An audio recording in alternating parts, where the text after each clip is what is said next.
What's good with your family? It's your boy, Urban Sports Guru. For the holla at give y'all my week 3 picks. We're going to start off with Houston at Chicago. Chicago's giving 2.5. We have a young quarterback, whose name is Davis Mills, going against Justin Fields. Both teams are not really good. Both teams have been fighting these first couple of weeks, keeping games close.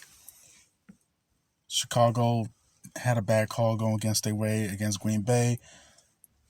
Played very well in that Rain Bowl in week 1. I think Chicago's going to pull this out, and Chicago will be 2-1. Of all teams, as bad as Chicago is, they're going to be 2-1 after 3 games. I like Chicago. Then we got the Raiders on the road in Tennessee against the Titans. Both teams are 0-2. And I've been looking at this game. I've been going back and forth. But at the end of the day, the Raiders defensively, I really look at the Raiders on both sides of the ball. They can rush the passer with their edges. Chandler Jones, Max Crosby. But they're not really good. They're average at best against the run. On the offensive side of the ball, offensive line is not good. They have a horrible offensive line. Tennessee can control the line of scrimmage. Can't control the line of scrimmage defensively. I, of course, like the Raiders quarterback better.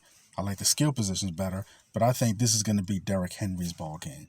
Derrick Henry's been kept on the wraps these first couple of weeks. Teams have been loading up against him. He goes up against a not-so-good defense. I think Derrick Henry goes crazy. Tennessee wins a back and forth. Tennessee with the win. Then we have the Chiefs against the Colts. The Colts have completely lost their identity. The Colts used to control the line of scrimmage on both sides of the ball. They're not doing that. You have Patrick Mahomes, who's looking like he is mastering the quarterback position and just spreading the ball around, sharing it with everybody. I love what he's doing right now. And then when I see in comparison, the Colts offensive line used to be so great. You have the best guard in football, but collectively that offensive line just does not look good. I mean, they got whooped last week. Against Jacksonville. Jacksonville, that front is making a lot of teams look bad. Chiefs front, Chris Jones. I like the Chiefs with that 5.5. Take Kansas City. You got Buffalo against Miami. Everybody's been talking about this game all week, and rightfully so. I got to see someone beat Buffalo. And not just cover, but beat them. Every team is beatable. There's any given Sunday. But Buffalo is reminding me of some of the teams I used to see in the 80s and 90s. And I say that because of their depth. They look like the kind of teams in the 80s and 90s, because you look at teams from back then, they had the kind of depth. This is pre-salary cap. Teams was able to have so many good guys and rotate them. Look at that old, like the Cowboys teams from the early 90s. That's what they look like. The only thing they really don't do, they don't run the football very well. And I don't like the way they run in Josh Allen too much. But, oh man, stop them if you can. I mean, and it's going to be a better game than expected. They just lost to safety Mikey Hyde for the season. They had the best safety tandem in the league. You just lost one of them. Their corners are average because Tre'Davious White is not playing yet, and he's just coming off an ACL. So you can but their front seven is so sound. So sound. They can get after the quarterback. They can stop the run. Gregory Rousseau's a beast, and he's learning from number 40, Von Miller. I mean, Buffalo is just so sound. I think Miami's good. I just don't think Miami's there ready to play with that kind of heavyweight roster. Next, we got Detroit against Minnesota. 2 very good teams. Both are 1-1. I love what Detroit's doing, the physicality they're playing with. They have one of the best offensive line in football. They're controlling the line of scrimmage on both sides of the ball. However, they are giving up big plays. They're in Minnesota. I have to change my pick. I'm taking Detroit to cover, but I like Minnesota to win. I'm taking Detroit to cover the 6 points, make it a ball game, but I like Minnesota for the win. Next, we have Baltimore and New England. Baltimore defensively, a lot got blamed on Wink Martindale last year because he has his blitzing scheme with their defense and the fact that he still was doing this with all the injuries they had in the secondary. When I look at Baltimore now, they still can't stop anybody in the passing game. They still can't stop anybody. And Bill Belichick, I think he's going to come up with something to at least slow down that Baltimore running attack. Lamar Jackson's look good because he hasn't really been tested defensively. He will get tested against New England. I think New England pulls out an very ugly game. Cincinnati against the Jets. Cincinnati is proving to me one thing that you're seeing with a lot of teams right now in the NFL. This past all season, you saw a unprecedented amount of player movement. Everybody compared it to what you saw in the NBA, what you see every summer in the NBA, because of how much player movement that was happening in the NFL. And guess what? When you see this in the NBA, guys need time to gel. And you see the same thing in football. Teams need time to gel. You went and got 4 new offensive linemen. Offensive line was the issue. You go get 4 new linemen. Guess what? The offensive line still doesn't look intact. They haven't had time to play with each other. Individually, these guys could play, but separate, they haven't had. But collectively, they haven't had time to play with each other. So, you guys are studying Joe Burrow and all these skill position guys, and just collectively, the team just they're not all on one page because you have so many different moving parts, and that is why I like the Jets with these 6 points at home. The Jets are going to at least be able to score. The defense doesn't look as sound and as opportunistic as it was last year.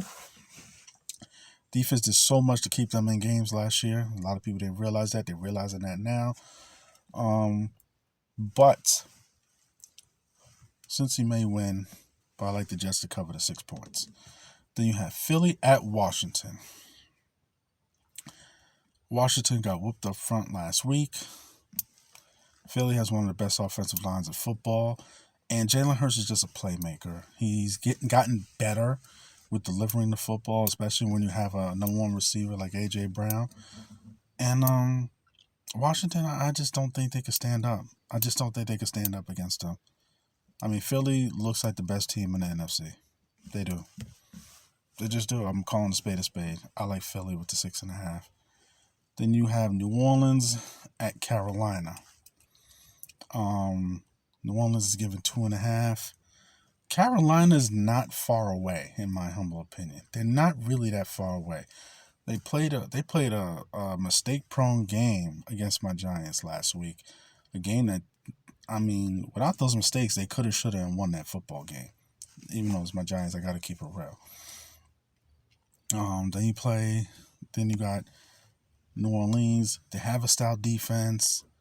Jameis is, whoever turns the ball over less, and because Carolina's home, I do like Jameis better, but because Carolina, I like Baker to finally get the win.